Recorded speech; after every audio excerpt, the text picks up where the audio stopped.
सुहानी यादें तुम्हारी,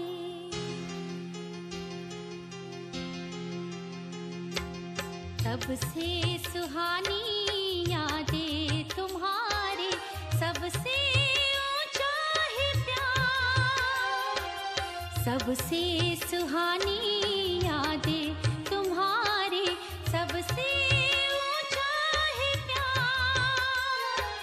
बाबा तुझसे लगे लगन जो, बाबा तुझसे लगे लगन जो, झूमे मन। ओम शांति, ओम शांति।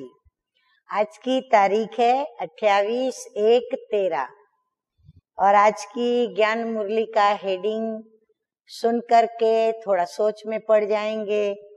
मीठे मीठे बाप दादा कहते हैं, मीठे बच्चे, साकार शरीर को याद करना भी क्या है?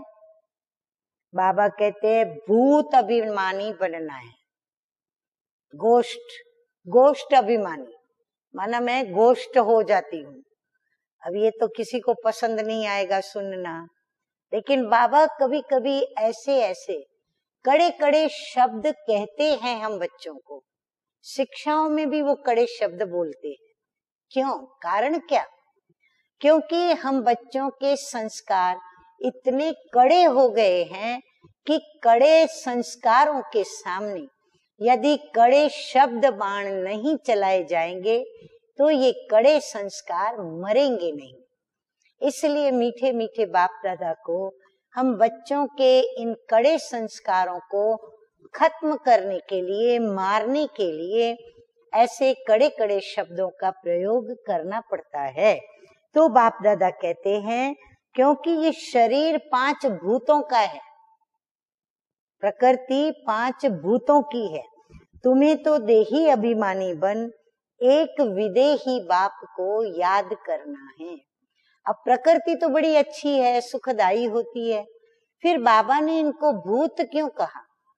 क्योंकि भूत जो होते हैं, कहते हैं जिनके पीछे लगते हैं या जिनके समीप आ जाते हैं, अंदर घुस जाते हैं, तो वो उनको छोड़ते नहीं, उनका पीछा करते रहते हैं। तो यदि हम भी देह अभिमान में चलते हैं तो हमारे भी पीछे यह देह अभिमान भूत की तरह चिपक जाता है। फिर हम देह अभिमान में ही सब कर्म करते रहते हैं जो हम आधा कल्प से करते आए। तो अभी बाबा ये नहीं चाहते हैं कि हम प्रकृति के वश देहधारी स्वयं को समझकर और हम अपने कर्मों को करें। अच्छा, आज का प्रश्न है, सबसे सर्वोत्तम कार्य कौन सा है जो बाप ही करते हैं? उत्तर है, सारी तमो प्रधान सृष्टि को सतो प्रधान सदा सुखी बना देना, ये है सबसे सर्वोत्तम सेवा कार्य जो बाप ही करते हैं।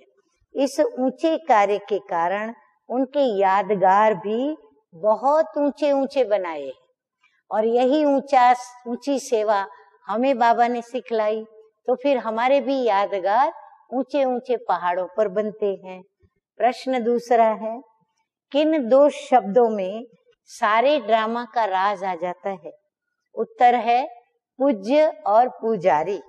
जब तुम पूज्य हो तब पुरुषोत्तम हो, फिर मध्यम और कनिष्ठ बनते हो। माया पूज्य से पुजारी बना देती है। गीत बजा है, महफिल में जल उठी क्षमा परवानों के लिए।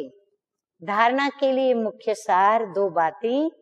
नंबर 1 है, अपने को निराकार आत्मा समझ निराकार बाप को याद करना है, अर्थात देही अभिमानी होकर विदेही बाप को याद करना है।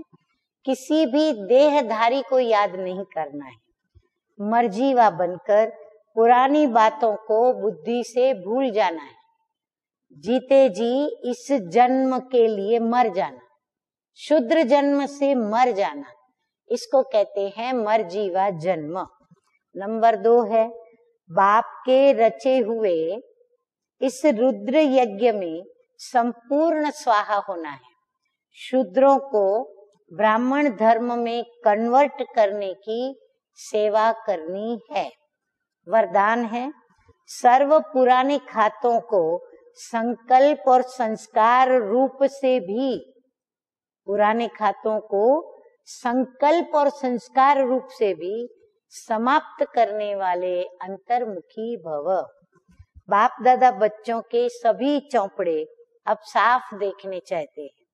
थोड़ा भी पुराना खाता अर्थात बाह्य मुखता का खाता संकल्प व संस्कार रूप में भी रह न जाए। सदा सर्व बंधन मुक्त और योग युक्त, इसी को ही अंतर्मुखी कहा जाता है। इसलिए सेवा खूब करो, लेकिन बाह्यमुखी से अंतर्मुखी बन करके करो। सेवा के लिए ये बात नोट डाउन करें। सेवा कहते हैं बाबा खूब करो, लेकिन कैसे करो? बाह्यमुखी से निकलकर अंतर्मुखी बनकर करो। अंतर्मुखता की सूरत के द्वारा बाप का नाम बाला करो। आत्माएं बाप की बन जाएं, ऐसा उनको प्रसन्न चित्त बनाओ। स्लोगन है आज का, अपने परिवर्तन द्वारा संकल्प, बोल, संबंध, संपर्क में सफलता प्राप्त करना ही सफलता मूर्त बनना है। अच्छा, मीठे मीठे सिकी लदे बच्चों प्रति माता पिता बाप दादा का याद प्यार और गुड मॉर्निंग। रूहानी बाप की रूहानी बच्चों को नमस्ते। हम रूहानी बच्चों का रूहानी बाप दादा को याद प्यार, गुड मॉर्निंग और नमस्ते नमस्ते। ओम शांति, ओम शांति।